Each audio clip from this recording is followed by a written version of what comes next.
dude. So yeah, I know there's a lot of tanker trucks. I mean, there's a lot of lines, and and something that we really might not think about until you see how many of them traveling down the tracks is we got a gang of tanker trains going all through the city, all through the city. I don't know what they're carrying. I have no idea, but some of them you do see flammable and other danger signs on the truck. So although excuse me, although we may not be in line for a forest fire, one of those tankers go up or derail or whatever, we could have a problem, dude. There could be a problem. There could be a problem. And those trains travel all over. I think the last train track that I remember seeing, well, they're all over, but I know a lot of them travel through Compton and not far from where I live. Traffic is constantly being stopped for multiple, I'm talking about 50, 60 tanker trains going down the train tracks not far from where I live. So yeah, there's all type of potential for various types of disasters in the hood. There may not be, I can say, my people was calling, hey man, you all right? I see the fires. I said, I don't worry about fires over here. Only time we have fires is when somebody set them, okay? For the most part, if ain't nobody pissed off, we pretty much are gonna be all right. But nonetheless, there is potential for other things that could definitely be devastating if not handled properly. Yeah.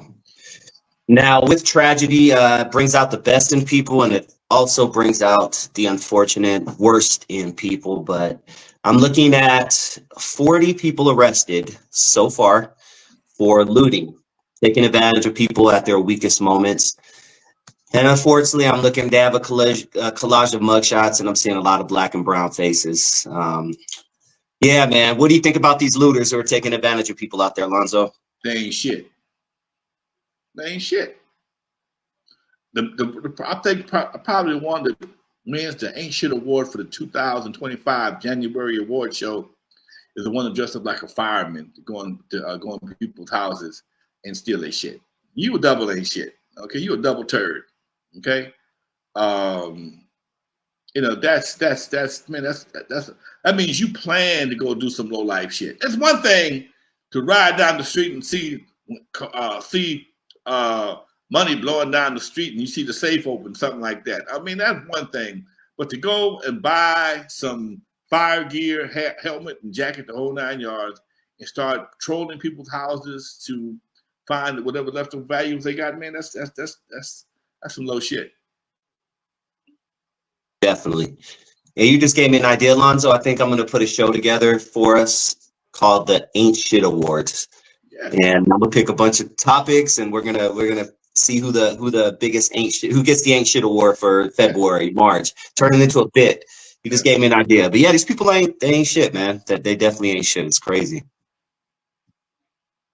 Yeah, let's see. So yeah, I guess that's about it, man. On the fires, anyone who was affected, my heart is with you. I know I smell to this day, I still smell the smoke around here. I just took my dog out for a walk, and it still smells like there's a barbecue outside, even though the closest one is about 20 miles from me in Altadena. But yeah, man, it's a scary situation, man. I talked to one of my friends. He lives in Granada Hills. My friends and former manager, Swamp Dog. He's 81 years old. Mm-hmm. I saw a news flash. Hey, be ready to evacuate in Granada Hills. Like, oh shit, that's what Swamp Dog. I checked it. Hey man, what's happening? Oh, man, we just got a notice to evacuate. I said, you all right? He said, man, I'm all right. I got my bag packed. I'm ready to go if they come get me. And I'm like, dude. He said, I said, how far is the fire? He said, it's 3 miles away from me. But they look like it might be all right. He said, this is my 5th time going through this. He's always lived in the hills or woodsy areas. He said, this is his 5th time going through an evacuation notice. And so far, he never lost a house. I talked to him yesterday. He's still okay. But it's just, dude, you bouncing around, minding your business. All of a sudden, you ain't got shit no more. It's gone. Everything you ever had is gone. I was sitting in my studio, man, just looking around at all the stuff I have in the studio, dude. I couldn't save a camera, a roll of tape, a jacket, nothing. All I could do is grab what I can grab and little money I got and get the hell up out of here, dude.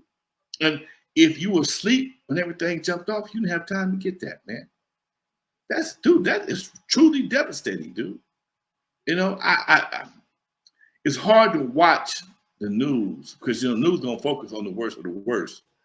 But it's also amazing to see how some houses, a house in the middle ain't been touched, but 2 houses around them is gone. How did that happen? What law of physics prevented that from happening? I don't understand that. And you know, and again, my heart goes out to anybody, and then it goes out to everybody that's been affected by the situation. And you don't realize how many different ways things are affected. And people got horses and cows and dogs, and you know, you loved your dog, man. Your dog, you know, did the dog make it? Did the dog just take off running, and will you ever see it again? And if you got a horse, what do you put the horse at? Did the horse just burn up? I mean, and then the schools are gone. Schools are gone. So now people are scrambling to first find a place to live and then take your kid. Come on, man. That's a whole lot, dude. Talking about some mental health issues, that's a whole lot to have to deal with. Find a place for your kid while you're trying to find a place to stay and find a change of clothes. And to change your clothes. Because you don't have none. All you had, like, you went to the store, woke up, ran out the house, all you had on your pajamas or your sweats or whatever the case may be. Now you have nothing. Dude, that is extremely devastating to no end. Yeah, yeah. Gary's Garage brought up a good point. He said, what about the insurance companies canceling policies? So I heard right before the fires happened, apparently a lot of people lost their insurance. I didn't dive too deep into that, but do you know anything about that? I heard California was doing a lot of cancellations, especially in that area, because of the potential for something like this happening. Insurance companies ain't shit. Come on, ain't shit. Insurance companies ain't shit. They take your money for 30 years, and all of a sudden, you know what? We did a survey. We ain't fucking with you no more. We did a survey. They ain't messing with you. Your situation has changed. They ain't shit. Okay. All the money you done gave us, because this is usually to insure a house costs roughly about between 20 to anywhere between 17 to, I don't know, to the value of your house might be $3,000-4,000 a year, $4,000-5,000 a year. I know I think my insurance is like $2,500 a year. Okay, so you do that times 30 years.